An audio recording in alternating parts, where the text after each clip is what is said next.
اب میسج یہ ہے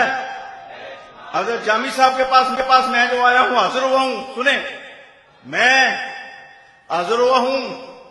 حضرت جامی صاحب کی عادت فرمائے اس تحریک کی، ناموس رسالت کی اس تحریک کے جامی صاحب کی عادت فرمائے۔ اب یہ قضیہ صدر کے پاس ہے، اگر صدر نے بھی دہشت گرد قرار دے دیا تو اس کے بعد تمام رسول کریم پر جان دینے والے، آپ کا ساتھ دینے والے اور فی سبیل اللہ اپنی جان قربان کرنے والے دہشت گرد کہلائیں گے۔ اس لیے اب وقت ہے کہ صدر پاکستان پر دباؤ ڈال کر ہم غازی صاحب سے دفعہ جو دہشت گردی کی ہے وہ بھی ختم کرائیں اور سزائے موت بھی ختم کرائیں اور غازی صاحب کو سنت رسول کے مطابق رہا کیا جائے۔